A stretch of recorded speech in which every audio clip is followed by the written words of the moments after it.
John, your boy, Patrick Sandoval, struggled against the Yankees. What went wrong? I think we figured it out. It's time to get locked on with Mike and John, and this is Locked On Angels.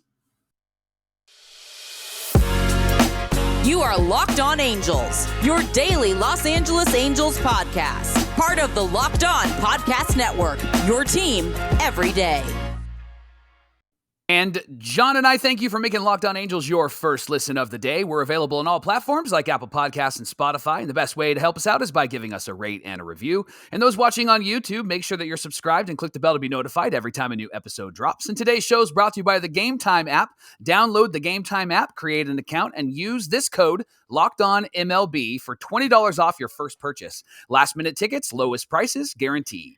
Thank you for being here with us for this episode of Locked On Angels, where it's your team every day. You've got the Frisch Brothers here with you, a.k.a. the Super Halo Bros. My name is John, and that's my brother Mike. And my name is Mike, and that's my brother John. Mike, you and I have been fans of this team for years, and we've been through it all with the Halos, and so we're hoping that our fan-guided wisdom and insight is helpful to our listeners and viewers. It's our second season with Locked On, and so we're so happy to be here with you. Today is Fanmail Friday. We're answering your questions and getting to your comments, but first, Mike, we got to chat about last night's game, yesterday's game, whatever you want to call it. It was just a bad game. A horrible, no good, very bad Halo day, right?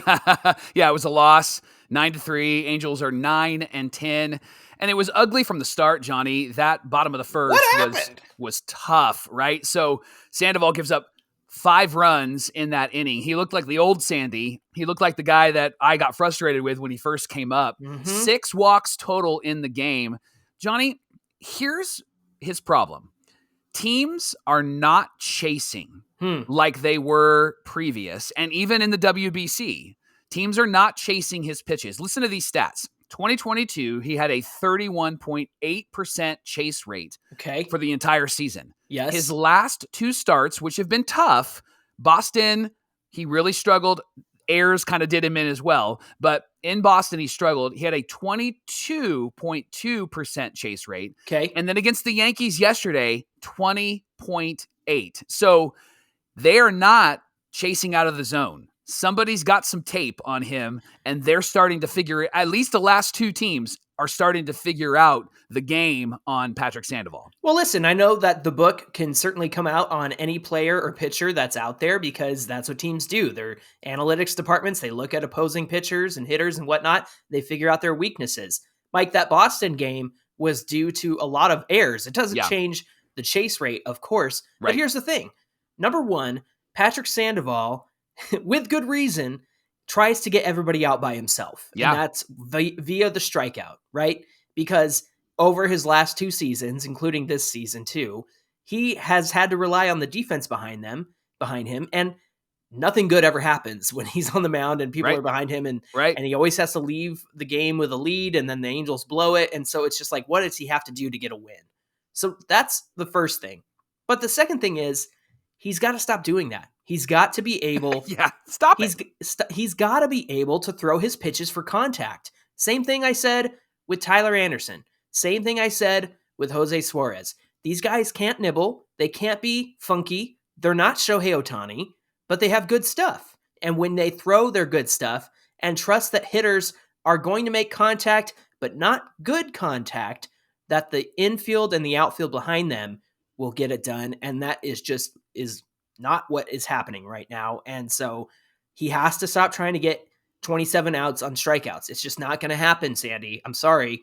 You've got to throw your stuff for strikes, and you've got to throw your best funky stuff, because if people aren't going to chase you, you've got to trust that your pitches are going to yield outs the other way, not as a strikeout, but as a ground out, a fly out, a pop up, whatever it takes.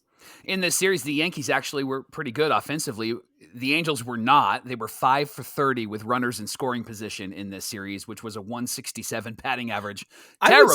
I would say Wednesday, the Yankees were just as bad as the Angels. The only reason they were able to come through is because they had the extra inning runner. But credit to our bullpen for holding it down after Griffin Canning held it down. He only gave up that 2-run home run to Aaron Judge on Wednesday night. And so, other than Thursday when the Yankees offense exploded, the Wednesday night game was a really competitive game. Back and forth, right? Yeah.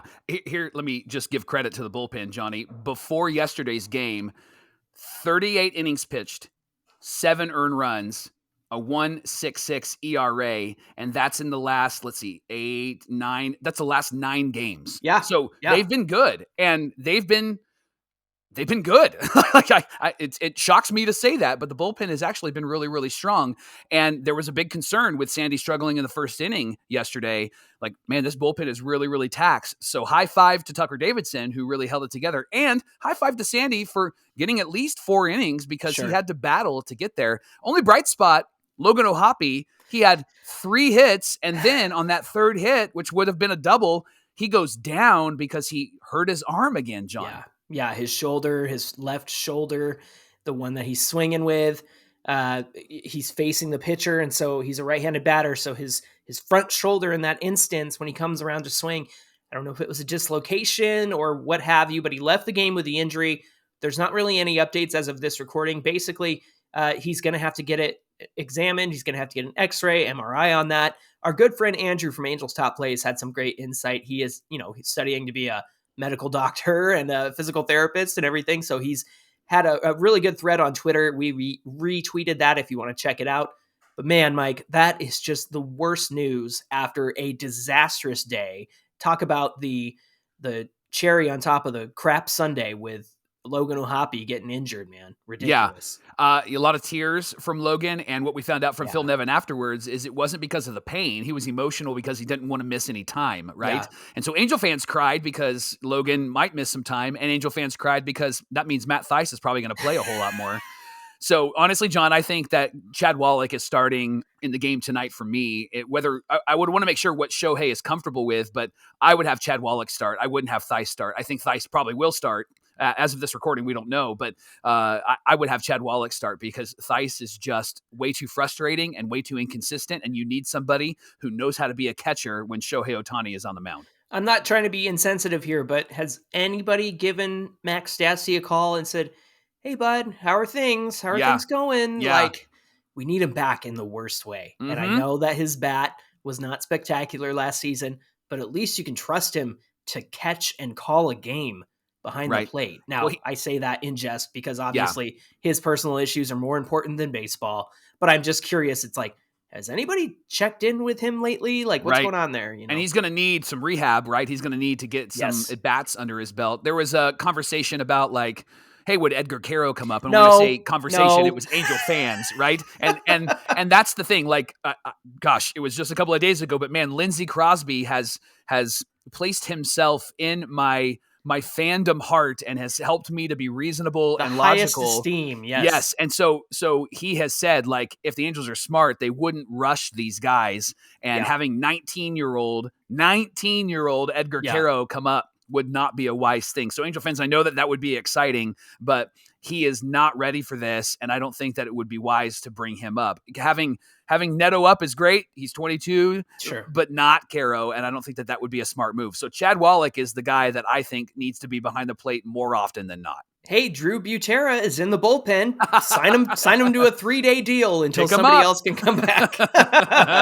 Hey, the Angels play the Royals tonight at 6:38 Pacific time. It's Shohei Ohtani going for his 3rd win of the season. Should be a good one against the Royals. Hopefully the Angels can get some wins here. You can catch every pitch of the Angels hometown broadcast with SiriusXM on the SXM app. All you got to do is search Angels. And coming up on Locked On Angels, is it time to panic about the lack of production with runners in scoring position? It might be, and we're going to talk about it coming up. Today's show is brought to you by the Game Time app. Buying tickets to your favorite event shouldn't be stressful, and with the Game Time app, buying tickets for all the sports, music, comedy, and theaters is fast and easy. This app offers great deals on last-minute tickets and their best price guarantee. On the Game Time app, you can buy tickets in a matter of seconds, 2 taps, and you're set. You can see images of your seat before you buy, so you know exactly what to expect when you arrive. You can discover the lowest prices guaranteed and even get event cancellation protection. Tickets are sent directly to your phone, so you don't have to dig through your email. Grab tickets without all the stress with the Game Time app. Download the Game Time app right now, create an account, and use this code LOCKEDONMLB, and you'll get $20 off your first purchase to whatever event or sporting event you want to be a part of.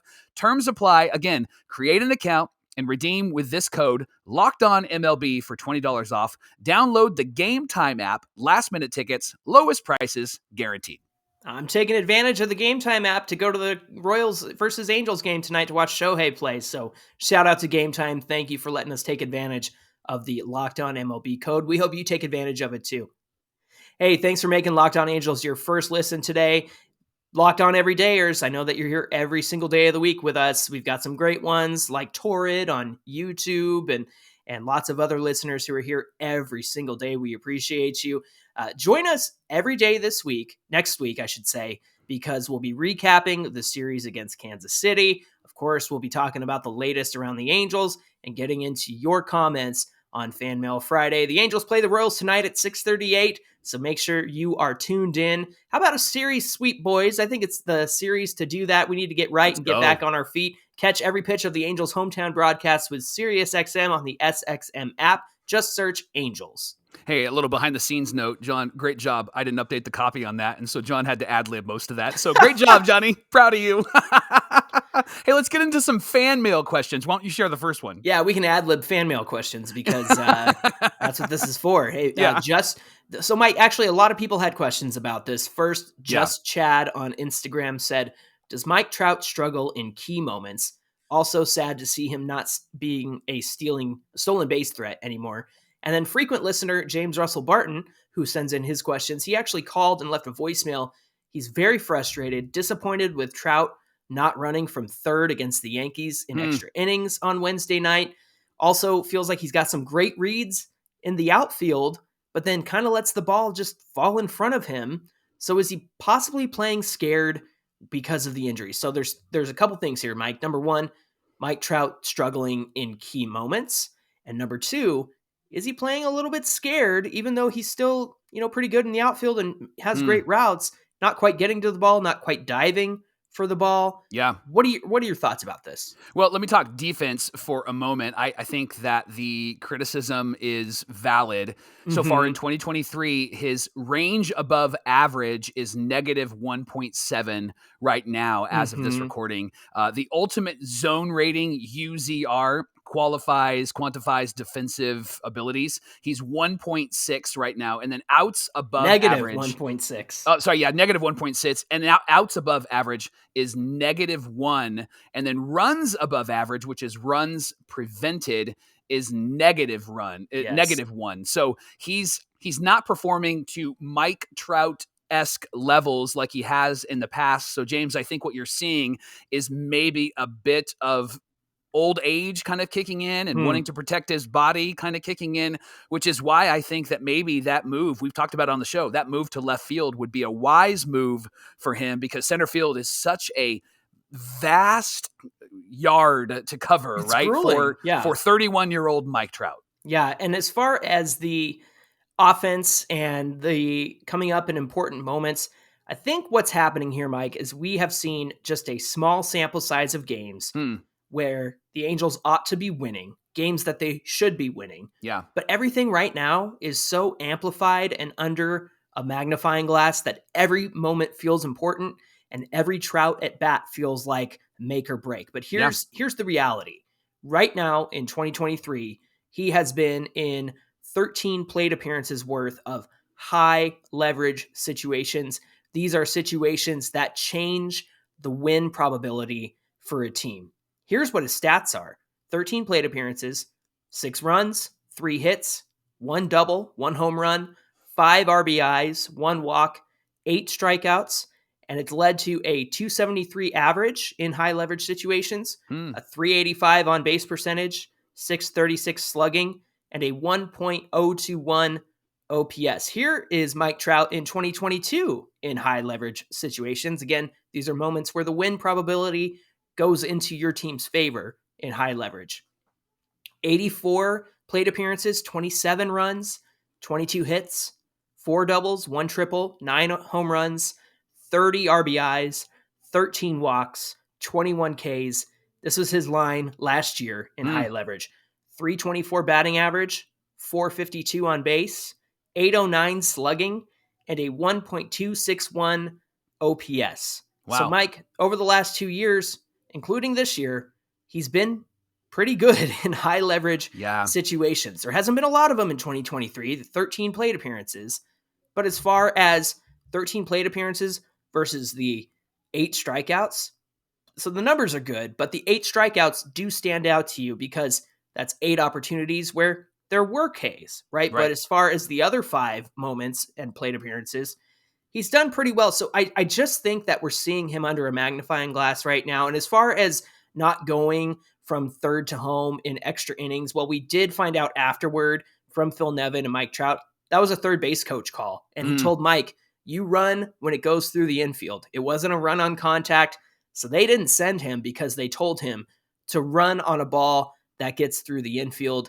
And I agree that he probably could have gotten home on that. It would have been a weird throw. Yeah. But it just wasn't the play. It was what they didn't tell him to do that. And so I think that's more on the third base coach. Next question comes from Luco02 on Instagram. Do you think it's time to panic with the offense's ability being offensive, their inability to get a hit with runners in scoring position? And then, John, there was a comment on YouTube that actually I think kind of answers that question, like maybe what we could do to approach it, because it's been really, really bad. So this is what they said on YouTube. I think the problem is the lineup. It's one thing to sign a bunch of guys who did great last year, but we have to stop and think about why Renfroe, Drury, Urshela, and Rengifo did great last year. It's because they were in the lineup last year and where they were in the lineup last year. They were seeing different pitches. All of those guys, other than Urshela, were 2, 3, and 4 in the lineup last year. Now they're further down and they're just not getting the same pitches. The Rays mix up their lineup so much so that their guys get to see all kinds of different pitches, like a Rosarena and Lowe and Franco and Diaz. They've all had turns leading off. Lowe also has some days where he hits second and then some days where he hits eighth. It keeps their lineup fluid and their guys fresh and seeing all kinds of pitches while having protection. And the Angels probably need to follow that approach the way that the Rays are approaching. Do you agree with that? I love this. Came from Dorote Baron 52, who's a subscriber on YouTube. Dorote High five, Baron bro. 52. That's that was a great analysis, and something that we should all be thinking about is exactly where these guys are in the lineup and why they might not be receiving the pitches that they would get if they were batting higher or lower. The one thing I'll say, Mike, is as much as it is nice to change up the lineup and keep it fresh, and it's working for the Rays, absolutely. I think you go back to consistency, where you have your spot in the order and you understand your assignment. So to Dorote Baron 52's point, I think he is right on about the kinds of pitches these guys are getting. I do think, though, that the hitters need to adjust. They have to understand, hey, I'm a number 7 hitter. I'm probably not going to get what I got at number 2 or number 3 in the case of like a Brandon Drury, right? He's not going to get the same kinds of pitches when he's not batting in front of a guy like Manny Machado like he was last season, right? And so all of that to say, I get this analysis, and I think it's fantastic analysis.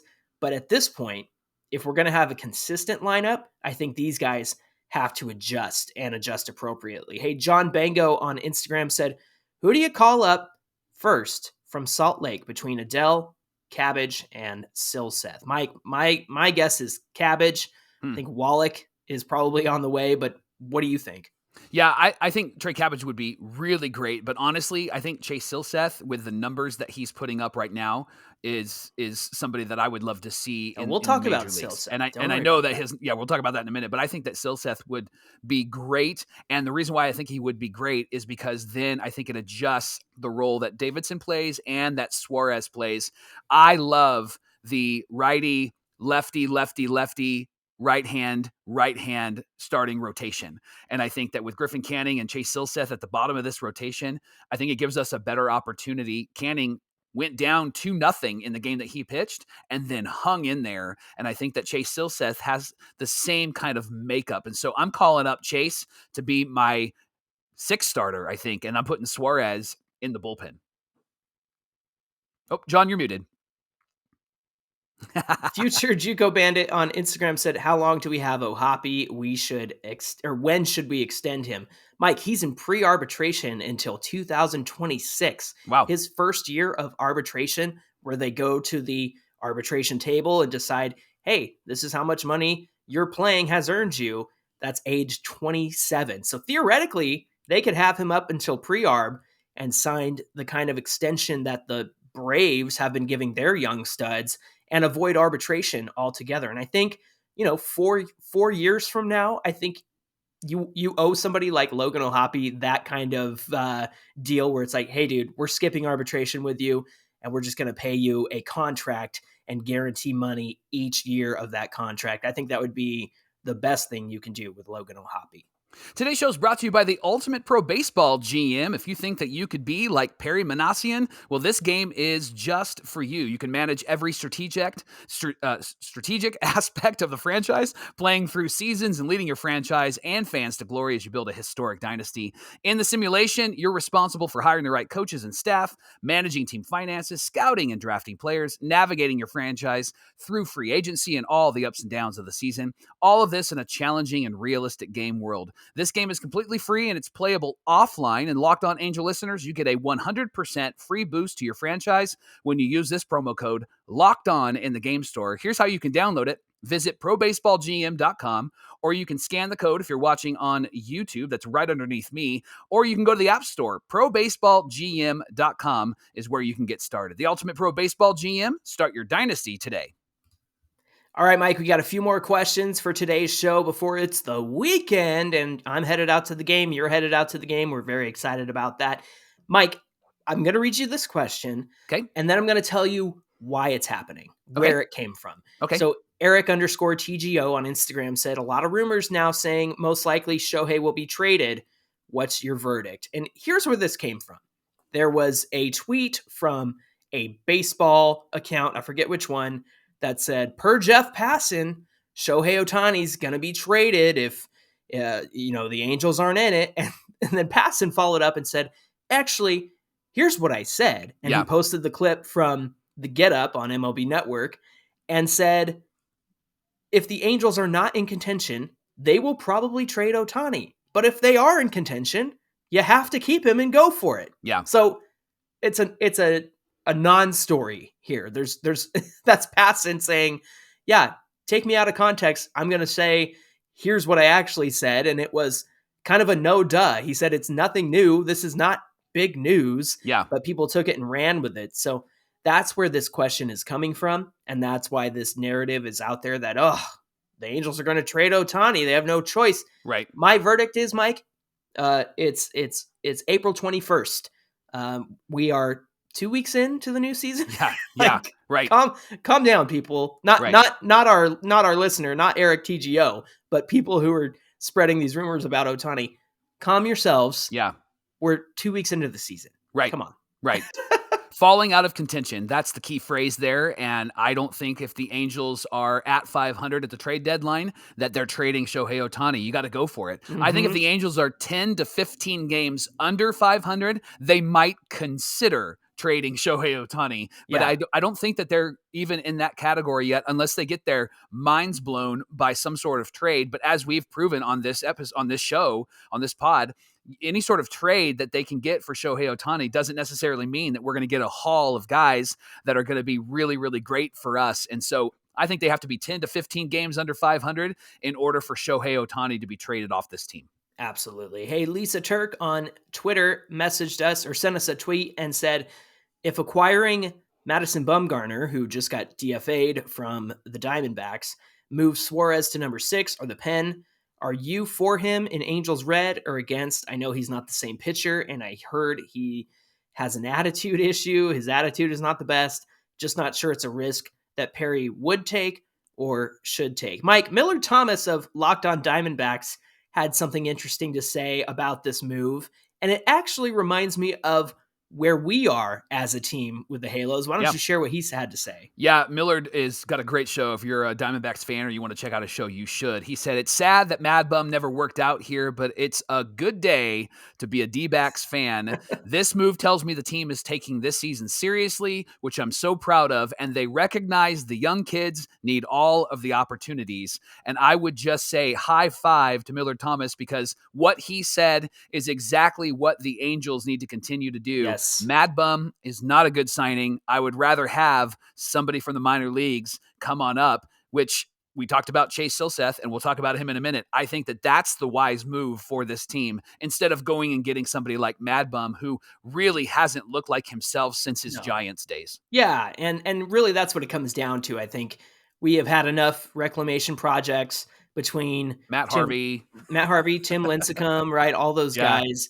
And we don't need to try that again. And there's no reason to try that again because they have enough pitching depth to give an opportunity to. Speaking of which, Mike, how about our next question? Yeah, from Chase Silseth. I didn't have to read the question. Yeah, I know. On Twitter, he said, how much more does Chase need to do to prove in the minors before he is brought up and the Angels finally give him an official spot in the rotation? John, here's his numbers from AAA so far. 4 starts, 2-0, 0.9 ERA, 20 innings pitched, 8 walks, 20 Ks, 0.9 whip. The big question really is about his velocity and that if it can stay up and he's allowed to go deeper into games. And John, you found that StatCast has AAA data now. I know they have data for AAA on StatCast. So buckle up, nerds. Here we go. Because I geeked out to prepare for this. So Mike, the big question, like you said, is as Silseth gets into a game, into the 5th, into the 6th, that fastball velocity drops and drops and drops. It's an endurance thing for him. Yeah. And so I dug into the AAA data on StatCast, you nerds. And in the first inning, his fastball was between 93 to 95.5 miles per hour. In the second inning, it was 91 to 95. So he was still touching 95 at that point. Third inning, 90 to 93. Fourth inning, 89.4 to 93.4. And then finally in the 5th inning, it was 91 to 92 miles per hour. So you could see a situation in which that velocity was kind of declining with each inning. Of course, in the first 2 innings, he was still touching 95, but then he kind of maxed out around 93 for the rest of the time. But I think my concern there is the 89.4. Right. I don't know if that was a strategic pitch or if that was a actual fastball. But at the end of the day, I think he still needs that endurance somehow. If the Angels want to bring him up, I think that I'm all for it. They just need to be aware that he's not getting deep into games with a high fastball velocity. Now, Sam Blum did report that he had a blister after this game, and so they're not sure if he's going to need an injury list stint to deal with that. So that would be a hindrance in bringing him up to the major league club. So far, they got to figure out what's going to go down with that blister. Mike, rotation, bullpen, what do you think? I would put him in the rotation. Like I said earlier, I think that he is your 6th starter right after Griffin Canning. And I think that it gives you a little bit more confidence at the end of that rotation. And then you just got to figure out how you want to use Suarez and Tucker Davidson. I think Tucker is the long guy. I think Suarez can be a 1 or 2 inning guy for you. He's got really great stuff. And so let him throw his really great stuff and figure it out in the bullpen. And I think Jaime Barria is a 7th, 8th guy for you in the 7th or 8th inning because he has really stepped up to the plate. So I love Chase Silseth. And I think that in the minor leagues, the point of it is to develop. And if there's nothing more than they can prove, then you bring them up because like with Zach Neto, if there's nothing more he can prove, let's throw him into the major leagues and see what he can do. And I think for Chase, depending on what happens with that blister, I would love to see him on the major league roster. One more thing I'll say, thanks to StatCast data for AAA, and I get to geek out over it, his extension, Mike, was in the lower percentile. And so if I had to guess, I could imagine a world where the fastball is not being thrown as hard because he is not extending off the mound as hard as he is at the beginning of the game. And so then his extension is shortening up with every pitch. And so that might be something to look out for. Why am I not on the Angels Club? I feel like I'm answering all the questions. I was just about to say, like, Matt Wise should tune in every single day because you've got some good golden nuggets for him.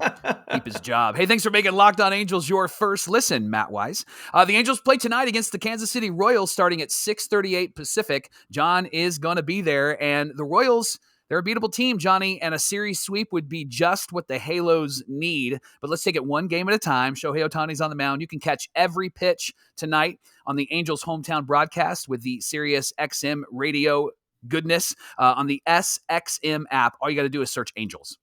Hey, give us a follow at Locked On Angels on Twitter and at Super Halo Bros on Twitter and Instagram. And if you're watching on YouTube, comment below, subscribe. It really helps out the channel, helps us find more Halo fans out there. Hey, Mike, after this weekend, what do we have on deck for Monday's show? We're going to recap Ohtani's start. We're going to give you an update on Logan O'Hoppe, and we're going to see how the Angels do with runners in scoring position over the weekend. And if you want our hot takes about each of the games this weekend, you can check out our socials or YouTube, and we do a Locked On Now, 60 seconds, recaps the game. You can check that out. It'll be John, or it'll be me. Most likely it'll be John from Friday because he wants to broadcast live from the game, and so you can check all of that out. But join us on Monday as we talk about this weekend series against the Royals. Hey, you're going to be there on Saturday, so you better send a now from the ballpark as well. It'll be my turn. There you go. All right, friends, we hope you have a great weekend, and we'll be here for you all throughout the weekend, so give us a follow on social media. Until then, my name is John, and that's my brother Mike. And my name is Mike, and that's my brother John. Thanks for making Locked On Angels your first listen today, and we'll see you back here on Monday.